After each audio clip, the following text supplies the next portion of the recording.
Bismillahirrahmanirrahim. Assalamualaikum warahmatullahi wabarakatuh.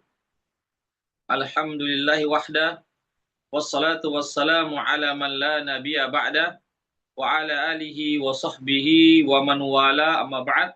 Ikhwatal Islam rahimakumullah, para peserta kajian Tazkiyatun Nufus yang dirahmati Allah. Kembali kita senantiasa memuji Allah Subhanahu wa taala dan bersyukur kepadanya atas segala limpahan rahmat dan hidayahnya sehingga pada siang hari ini kita masih diberikan nikmat kesehatan, kekuatan, kesempatan, dan nikmat yang paling tinggi yaitu nikmat iman dan Islam. Salawat dan salam senantiasa tercurahkan kepada junjungan kita Nabiullah Muhammad sallallahu alaihi wasallam beserta keluarga dan para sahabatnya, para pengikutnya yang tetap setia berpegang teguh kepada sunnah-sunnah beliau dan para sahabatnya hingga hari kiamat kelak. Amin ya rabbal alamin. Ikhwatul Islam rahimakumullah, kita melanjutkan kajian Tazkiyatun Nufus dengan membahas kitab Mukhtasar Minhajul Qasidin yang ditulis oleh Al-Imam Ibnu Qudamah Al-Maqdisi rahimahullahu taala. Kita masih melanjutkan pembahasan tentang amar ma'ruf nahi mungkar. Ya, tentang amar ma'ruf nahi mungkar, yaitu menyuruh kepada kebaikan dan mencegah dari kemungkaran. Yaitu pada pembahasan tentang rukun-rukun. Ya, rukun-rukun amar ma'ruf nahi mungkar. Dalam kitab ini disebutkan bahwasanya rukun-rukun amar ma'ruf nahi mungkar itu ada 4 rukun. Ya, jadi rukun atau 4 tiang ya, atau 4 pondasi. Ya, rukun ini bisa dikatakan tiang atau pilar atau pondasi. Ada 4 pondasi atau pilar dalam rukun, dalam amar ma'ruf, dalam beramar ma'ruf nahi mungkar. Ya, artinya tatkala kita ingin menegakkan amar ma'ruf nahi mungkar, jadi amar ma'ruf nahi mungkar ini bagian daripada ibadah ya. Karena apa? Karena kita menyuruh orang berbuat kebajikan dan mencegah dari kepada kemungkaran. Itu adalah ibadah dan mendapatkan pahala di sisi Allah Subhanahu wa taala. Tapi ingat, ada rambu-rambunya. Ada rukun-rukunnya yang harus kita perhatikan. Jadi ada 4 rukun dalam kitab ini disebutkan, ada 4 rukun dalam beramar ma'ruf nahi mungkar. Yang pertama ya, kami barangkali pada kesempatan kali ini hanya menyebutkan dulu 1 rukunnya saja, karena 1 rukun ini cukup panjang juga pembahasannya. Adapun rukun kedua, rukun ketiga dan keempat, insya Allah nanti kita akan sambung pada pertemuan selanjutnya. Baik, rukun yang pertama dalam beramar ma'ruf nahi mungkar, bahwasanya orang yang menegakkan amar ma'ruf nahi mungkar atau orang yang menjalankan amar ma'ruf nahi mungkar itu harus adalah orang yang dewasa. Ya, tidak boleh anak kecil, harus dewasa. Ya. Yang kedua harus orang muslim, orang Islam, tidak boleh orang kafir. Yang ketiga adalah dia memiliki kemampuan, kemampuan atau kekuatan ya untuk beramar ma'ruf nahi mungkar. Jadi rukun yang pertama itu ada 3 ya, berisi 3 hal, yaitu orang yang menegakkan amar ma'ruf nahi mungkar itu harus orang yang dewasa. Ya, yang kedua harus muslim. Yang ketiga dia mampu untuk menjalankan amar ma'ruf nahi mungkar. Ya, jadi kalau dia orang yang lemah ya, maka dia tidak terpenuhi rukun yang pertama ini. Meskipun dia dewasa, meskipun dia orang muslim tapi dia lemah ya, tidak ada kemampuan ya untuk beramar ma'ruf nahi mungkar, maka tidak ada kewajiban baginya. Ya, ikhwatal Islam. Adapun anak-anak yang sudah mumayyiz itu belum dewasa, tetapi dia sudah masuk dalam fase kurang lebih 7 tahun lah ya, atau umur 9 tahun itu sudah mumayyiz. Maka anak umur 9 tahun itu sudah mumayyiz ya, bahkan 7 tahun pun sudah dikatakan mumayyiz ya, karena disebutkan dalam hadis Rasulullah SAW, muru auladakum bis sholati lisaba. Ya, Nabi mengatakan, perintahkanlah kepada anak-anak kalian untuk menjalankan sholat ketika berumur 7 tahun. Ya, ini sudah dianggap mumayyiz ya, umur 7 tahun. Ya, kalau kita di Indonesia ya barangkali sekitar umur 9 tahun lah ya, begitu. Maka anak-anak yang berumur 7 tahun atau 9 tahun ya, belum masuk dewasa, maka dia boleh beramar ma'ruf nahi munkar. Boleh dia melakukan melaksanakan amar ma'ruf nahi munkar, yaitu menyuruh orang kepada kebaikan dan mencegah daripada kemungkaran. Dan dia mendapatkan pahala di sisi Allah Subhanahu wa taala karena dia sudah mumayyiz. Ya, sudah mumayyiz meskipun tidak ada kewajiban baginya. Ya, meskipun tidak ada kewajiban baginya untuk beramar ma'ruf nahi munkar karena dia belum dewasa. Ya. Kemudian adapun orang yang beramar ma'ruf nahi munkar itu ada sebagian ulama yang mempersyaratkan adanya bahwasanya orang yang beramar ma'ruf nahi munkar adalah orang yang adil. Orang yang adil itu orang yang baik agamanya, bukan orang yang fasik, bukan orang yang buruk agamanya, bukan orang yang jahat. Ya, itu sebagian ulama memasukkan harus orang yang baik agamanya. Ya. Oleh karena itulah berdasarkan pendapat ini sebagian ulama, maka orang yang fasik itu tidak boleh menegakkan amar ma'ruf nahi munkar. Jadi orang yang fasik, orang yang buruk agamanya, ya, atau orang yang suka berbuat maksiat, ya, atau orang yang terjatuh dalam perbuatan dosa besar, maka tidak diperbolehkan dia menjalankan amar ma'ruf nahi munkar karena dia adalah orang yang fasik. Artinya bagaimana dia menyuruh orang berbuat baik kepada dan mencegah dari kemungkaran, ya, sedangkan dia masih berbuat kemungkaran, masih berbuat kemaksiatan. Ya, hal ini mereka para ulama yang mempersyaratkan harus orang yang baik agamanya, orang-orang yang soleh, mereka berdalil dengan firman Allah Subhanahu wa taala dalam surah Al-Baqarah ayat 44. Ata'muruna an-nasa bil birri wa tansawna anfusakum wa antum tatluna al-kitab afala ta'qilun. Ya, apakah kalian menyuruh orang berbuat kebaikan dan tetapi kalian melupakan diri kalian sendiri? Ya, tetapi kalian melupakan diri kalian sendiri. Ya, sedangkan kalian membaca Alkitab. Ya, tidakkah kalian menjadi orang-orang yang berakal, orang-orang yang menggunakan akal kalian? Artinya dalam ayat ini Allah mencela orang-orang yang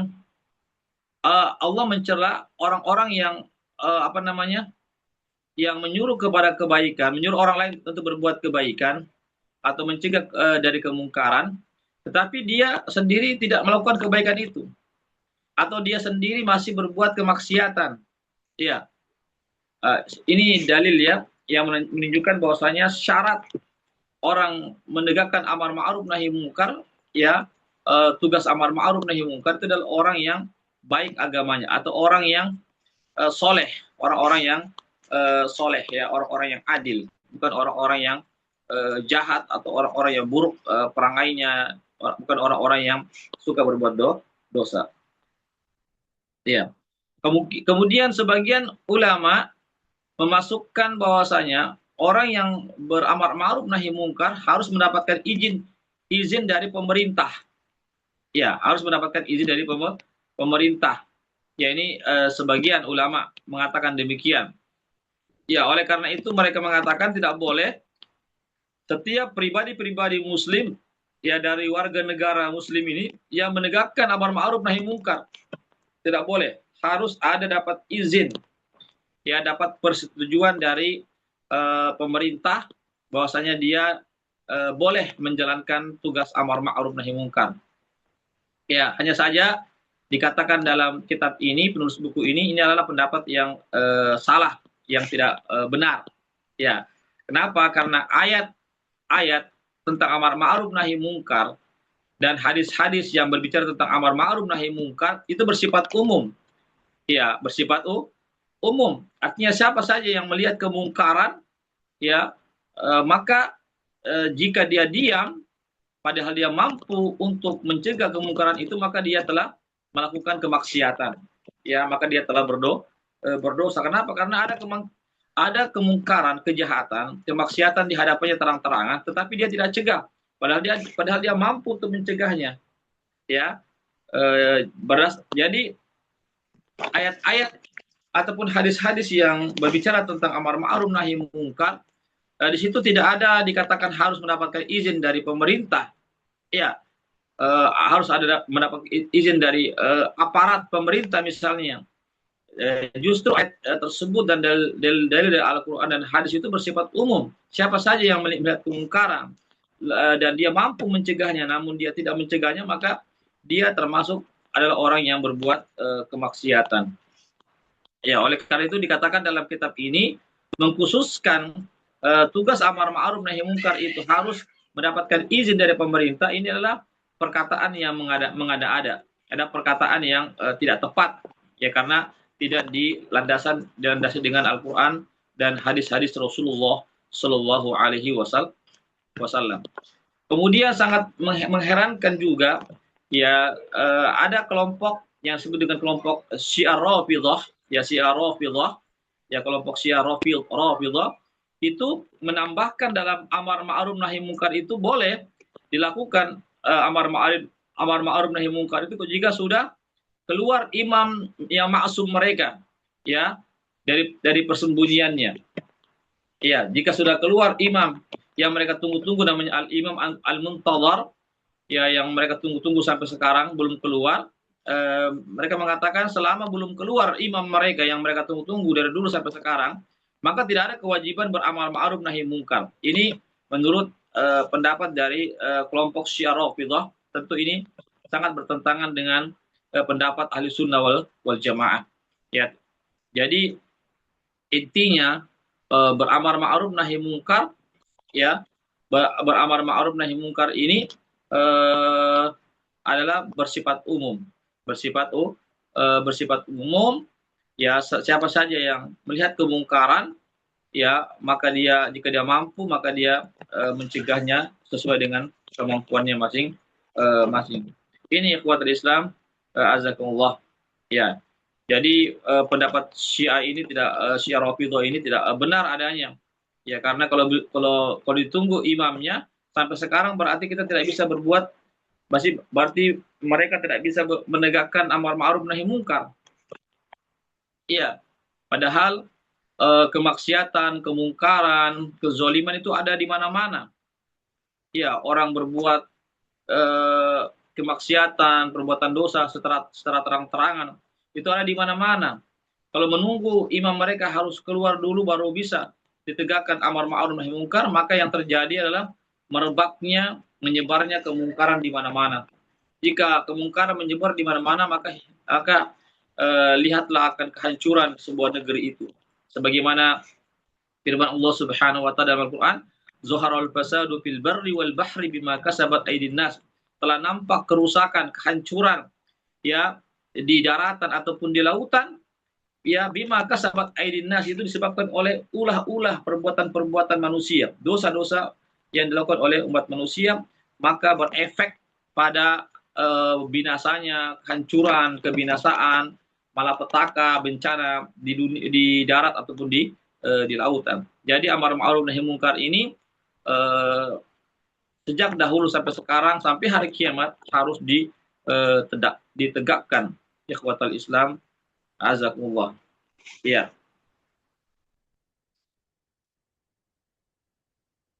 Kemudian yang berikutnya, ya, dalam beramar ma'ruf nahi mungkar ada 5 tingkatan yang harus kita perhatikan. Ada 5 tingkatan fase yang harus kita lakukan.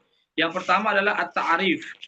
Ya, jadi dalam beramar ma'ruf nahi mungkar kita harus memperkenalkan kepada orang lain itu inilah kebaikan. Ya, kalau kebaikan, kata-katakan ini kebaikan, jalankan kebaikan ini. Ya, laksanakan.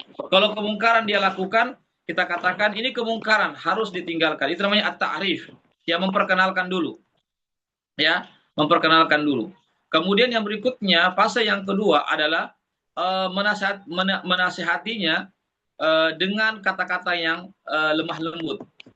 Ya, bukan dengan cara yang kasar, bukan dengan cara-cara yang merendahkan, tetapi dengan cara lemah lembut.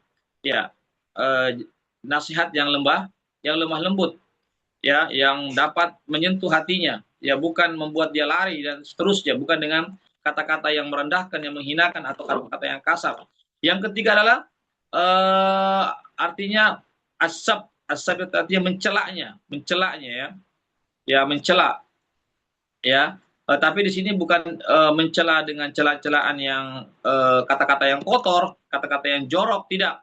Tetapi contohnya ketika misalnya seandainya nasihat yang baik dia tidak mau terima, maka bisa dilakukan dengan fase yang ketiga, yaitu apa? Kita mencelaknya, ya, perbuatan tersebut tentunya. Kita katakan, ya jahil, ya ahmak, ala takhafu min Allah Ta'ala, atau yang semisalnya. Kita katakan, wahai orang yang bodoh, ya, tidakkah kalian takut terhadap Allah Subhanahu wa taala? Ini namanya memberikan namanya celaan kepada dia, artinya kritikan yang pedas kepadanya. Ya, jika fase yang kedua, fase yang pertama, kedua tidak mempan, tidak diindahkan, maka naik ke fase yang ketiga. Ya, begitulah manusia. Ada manusia jika diperkenalkan kebaikan segera dilakukan. Ketika dia dicegah dari kemungkaran yang dia lakukan, segera dia tinggalkan. Ada begitu. Ada juga manusia nanti setelah dinasihati dulu, diceramai dulu, ya, dengan kata-kata yang bijak, baru dia mau terima. Ya, ini fase yang kedua. Bahkan ada lagi fase yang ketiga. Ya, diperkenalkan juga tidak paham, tidak mau. Yang kedua juga dinasihati juga tidak terima. Maka ketika itu dia masuk pada fase yang ketiga, itu agak sedikit keras, yaitu dengan kata-kata, ya, kita katakan, ya jahil, ya ahmak, wahai orang yang bodoh, orang yang tolol, ya, tidakkah kalian takut terhadap Allah Subhanahu, itu dibolehkan itu. Ya, karena apa? Karena dua fase ini dia tidak mempan, ya, tidak mau mengindahkan dua fase ini. Maka naik fase yang ketiga ini karena ada hajat sini yang harus dipenuhi. Kemudian fase yang keempat adalah mencegahnya dengan kekuatan, dengan kekuasaan, dengan tangan, ya. Jadi kalau kita punya kekuatan, kita cegah dia untuk tidak berbuat maksiat, ya. Kita cegah dia untuk misalnya kita ambil tangannya misalnya untuk mau melakukan amal-amal kebajikan, khususnya amal-amal yang bersifat wajib. Ya, jadi mencegah dengan kekuatan, dengan kekuasaan ini bisa seperti misalnya menghancurkan misalnya alat-alat yang melalaikan, ya, alat-alat musik yang melalaikan misalnya, atau misalnya menumpahkan misalnya khamar, minuman keras, ya. Ini semua adalah perkara-perkara yang terlarang yang harus kita cegah dengan tentu dengan fase yang keempat adalah dengan apa namanya, dengan kekuatan, kekuatan. Ya, kemudian yang kelima adalah memberikan rasa takut atau mengancamnya dengan pukulan, ya, atau memukulnya secara langsung, ya, agar orang tersebut itu meninggalkan perbuatan kemungkaran yang sedang dia lakukan. Ya, jadi bisa kita takut-takuti, saya ancam kamu, kalau kamu tidak mau meninggalkan perbuatan kemungkaran, saya akan pukul kamu, atau langsung dipukul, ya, itu juga diperbolehkan. Tapi sekali lagi ini masih pada apa namanya, masih pada fase yang kelima, ya, tentu setelah kita melewati fase pertama, kedua, ketiga, keempat, jika tidak apa namanya, ya, jika tidak mempan, ya, tidak diindahkan, maka kita naik ke fase yang paling tinggi, yaitu apa? Langsung kita mengancam dengan pukulan, ya, atau kita langsung memukulnya, ya. Tapi sekali lagi untuk fase yang kelima ini membutuhkan izin daripada imam, ya, izin daripada aparat pemerintah. Tidak semua orang bisa menjalankan fase yang kelima ini. Adapun fase pertama, kedua, ketiga, keempat, semua orang bisa meskipun tanpa izin daripada imam, menurut oleh sebagian ulama. Tetapi kalau fase yang kelima ini harus ada izin dari imam, ya, ya. Atau bisa jadi juga fase yang kelima ini diserahkan kepada pemerintah, ya, kepada pemimpin yang mengambil tugas yang kelima ini. Ya, karena ini kelima ini sudah langsung dia eksekusi ya, eksekusi, bisa melakukan pengancaman untuk dipukul dan atau memukul secara langsung, maka itu membutuhkan namanya kekuatan yang resmi dari pemerintah.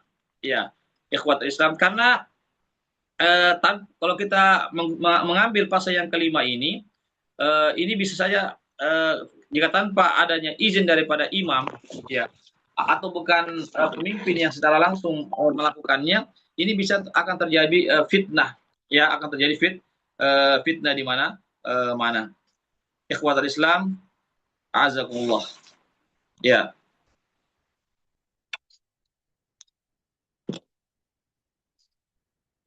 ya. Kemudian apakah seorang bapak ya bisa melakukan amar ma'ruf nahi munkar kepada anaknya? Ya, ya. Kemudian apakah seorang tuan ya eh, pemilik hamba sahaya memiliki hak untuk beramar ma'ruf terhadap hamba sahayanya? Kemudian apa namanya suami memiliki kewajiban untuk beramar ma'ruf terhadap istrinya, ya, maka ini benar. Jadi seorang bapak maka berkewajiban untuk beramar ma'ruf terhadap anaknya. Artinya menyuruh anak-anaknya untuk berbuat kebajikan dan mencegah mereka daripada kemungkaran. Begitu juga seorang pemilik hamba sahaya, ya, seorang budak, pemilik seorang budak juga harus berkewajiban untuk menyuruh budaknya untuk beramar ma'ruf, untuk melakukan kebaikan dan mencegahnya daripada kemungkaran. Begitu juga seorang suami berkewajiban untuk menyuruh istrinya berbuat kebajikan dan mencegah daripada kemungkaran. Ini ikhwatal Islam, azakumullah. Ya, ya, tapi sekali lagi ya, eh, ya, seorang bapak yang berkewajiban beramar ma'ruf terhadap anaknya, maka langkah yang pertama yang dia lakukan adalah memperkenalkan anak-anaknya kepada kebaikan. Ya, ini kebaikan nak, silakan laksanakan. Ini keburukan, ya, tinggalkan ini. Atau ketika anaknya meninggalkan kebaikan yang harus dikerjakan, maka diingatkan agar mereka mau melaksanakan kebaikan itu. Kalau seandainya ada anak-anak kita yang berbuat kemungkaran, maka kita berkewajiban sebagai bapak untuk mencegah mereka untuk tidak berbuat kemungkaran. Ya. Kemudian jika juga perkenalan ini juga tidak diindahkan oleh anak kita, maka kita bisa menasihatinya dengan cara-cara yang baik. Ya, kita nasihati anak-anak kita dengan cara yang baik, dengan cara lembut. Ya, namanya anak-anak, ya, terkadang lupa, terkadang mereka masih labil, butuh bimbingan, arahan, maka harus juga dinasihati, dibimbing, diingatkan dengan cara-cara yang baik yang dapat meluluhkan hatinya. Ya. Namun juga seorang bapak bisa mengambil tindakan yang kelima, pasal yang kelima, yaitu artinya langsung, ya, apa namanya, atau pasal yang keempat, yaitu bisa langsung mencegah dengan kekuasaannya, dengan kekuatannya. Ya, misalnya seandainya anaknya misalnya qadarullah misalnya melakukan misalnya meminum minuman khamar, minuman keras, maka seorang bapak ketika tahu maka segera dia mencegah dengan kekuasaannya, ya, atau misalnya dia menghancurkan minuman, menumpahkannya, ya, dan yang semisalnya. Ini ikhwatul Islam, azakullah. Ya, begitu juga seorang suami dan istri juga, seorang suami terhadap istrinya, seorang majikan terhadap hamba sahayanya, ya, atau terhadap budaknya juga mesti melewati step by step. Fase pertama dulu, jika tidak mampu, jika tidak diindahkan maka masuk fase kedua. Jika fase kedua juga tidak diindahkan, maka masuk pada fase yang ketiga, keempat, dan seterusnya. Ya, itu dilihat dari kondisinya. Iya, iya. Adapun rakyat, ya, bagaimana rakyat terhadap pemerintahnya? Apakah dia punya hak juga? untuk memberikan amar ma'ruf nahi mungkar kepada pemerintah, iya, ya, hanya saja seorang rakyat terhadap pemerintah, maka dia hanya bisa melakukan amar ma'ruf nahi mungkar dengan cara memperkenalkan kebaikan kepada pemerintah. Ini kebaikan, ya silakan dijalankan, kami harap dijalankan. Ini keburukan, wahai pemerintah, eh, hendaklah ditinggalkan, ya, atau dengan nasihat-nasihat yang lembut, ya, nasihat-nasihat yang baik, ya, karena namanya manusia, meskipun dia pemerintah, pemimpin, pasti ada kesalahannya, pasti ada kekeliruannya, maka rakyat punya hak untuk meluruskan pemerintahnya dengan cara memperkenalkan kebaikan, ya, mengajarkan bahwa ini kebaikan, ini keburukan, dan seterusnya, dan juga memberikan nasihat-nasihat yang menyentuh hati, bukan dengan cara-cara yang kasar, bukan cara-cara mencela dan seterusnya. Ya. Kemudian disyaratkan bagi orang yang beramar ma'ruf nahi mungkar itu harus orang yang mampu, harus orang yang mampu. Adapun yang lemah, maka tidak ada kewajiban baginya. Ya, maka cukup dia membenci dalam hati saja. Ya.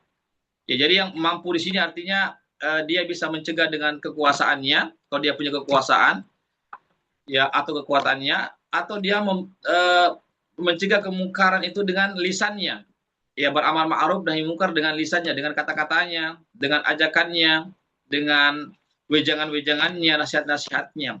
Namun jika dia tidak mampu, maka dia, ya, maka kewajibannya hanya benci dalam hati saja, ya, maka dia benci dalam hati saja, dia tidak ridho, ya, tidak suka, tidak rela ada kemaksiatan yang dia lihat. Itu yang paling minimal. Ikhwatal Islam, azakullah.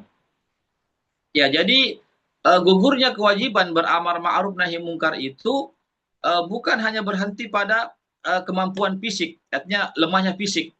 Ya, bukan hanya karena lemahnya fisik.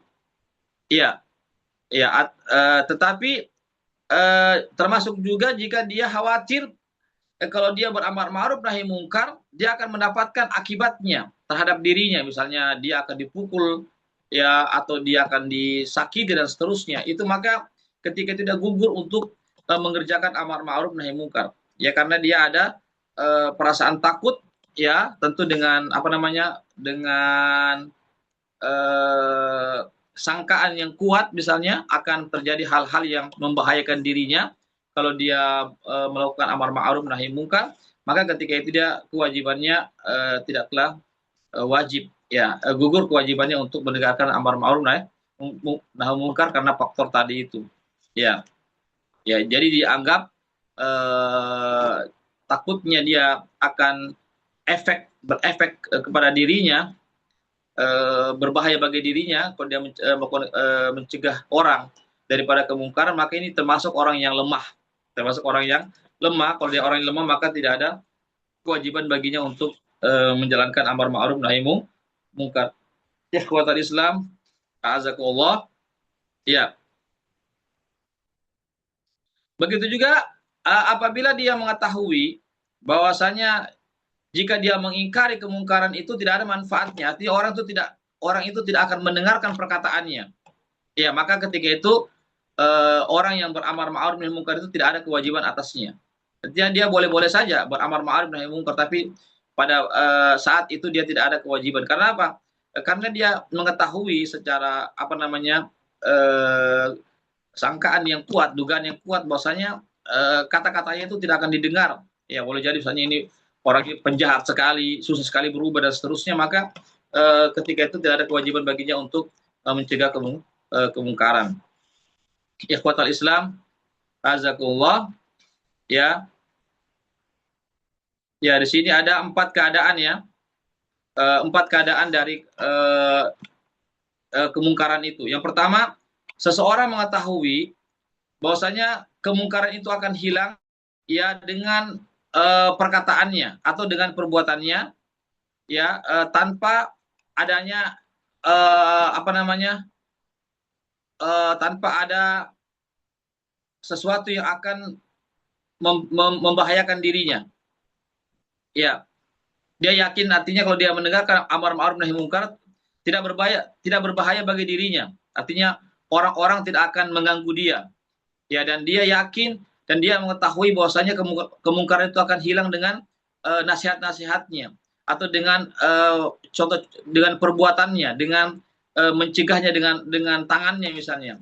Maka ketika itu dia wajib untuk menegakkan amar ma'ruf nahi mungkar. Yang kedua, kondisi yang kedua ya atau keadaan yang kedua, seseorang yang mengetahui bahwasanya perkataannya itu tidak bermanfaat, artinya nasihat-nasihatnya, ujangannya itu yang dia nasihati kepada orang lain yang berbuat kemaksiatan itu tidak ada manfaat, jadinya orang tidak akan dengar apa yang dia sampaikan, ya, dan dia mengetahui jika dia berbicara, ya menasihati orang, mencegah orang dengan kata-katanya daripada keburukan itu, dia mengetahui atau dia punya dugaan yang kuat dia akan dipukul, ya, dia akan dipukul misalnya atau yang semisalnya.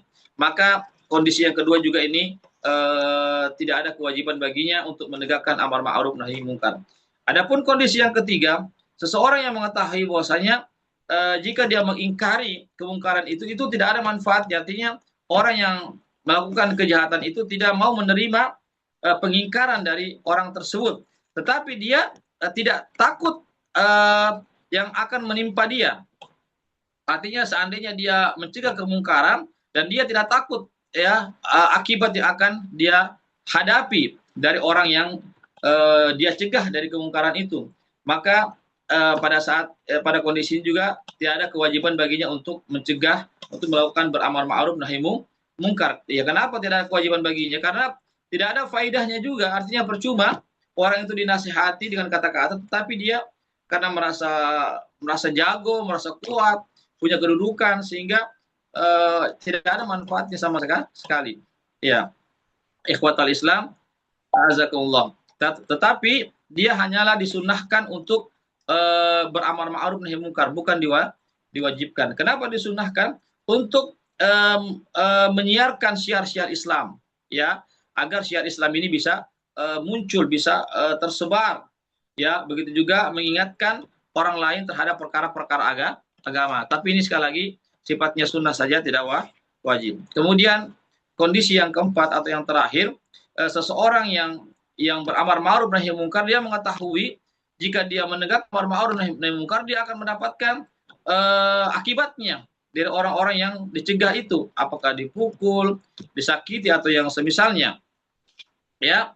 Maka ketika itu dia kemungkaran itu, ya, akan tetapi kalau dia mencegah itu kemungkaran itu akan hilang, ya, kemungkaran akan hilang jika dicegah, tetapi dia akan mendapatkan balasan dari orang-orang yang berbuat kejahatan itu, ya, apakah dipukul atau yang semisalnya. Contoh misalnya dia menghamburkan misalnya minuman keras misalnya, ya, di hadapan orang-orang yang berbuat sedang minum khamar, ya, dan dia tahu bahwasanya kalau dia melakukan itu dia akan dipukul, ya. Kalau dia mencegah dengan kekuatan itu dia akan dia pukul. Maka pada kondisi yang keempat ini juga maka tidak ada kewajiban baginya untuk menegakkan amar ma'ruf nahi mungkar, tetapi hanyalah disunnahkan sebagaimana hadis Rasulullah SAW, abdul jihadi kalimatu haqqin inda sultanin jail.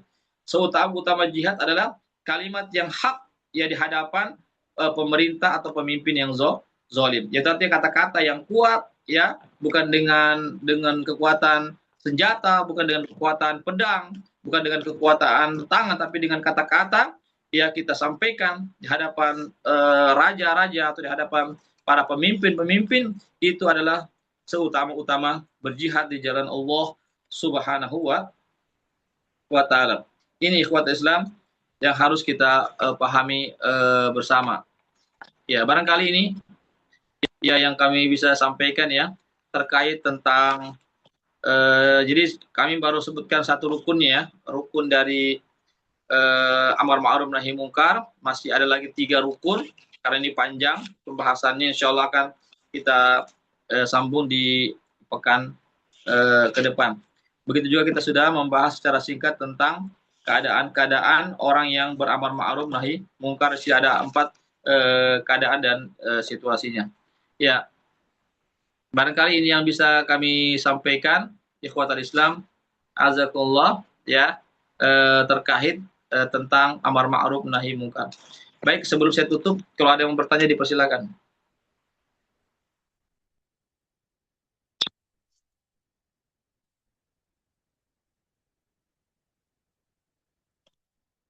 Baik, kalau tidak ada, kita cukupkan sampai di sini. Barakallahu fikum.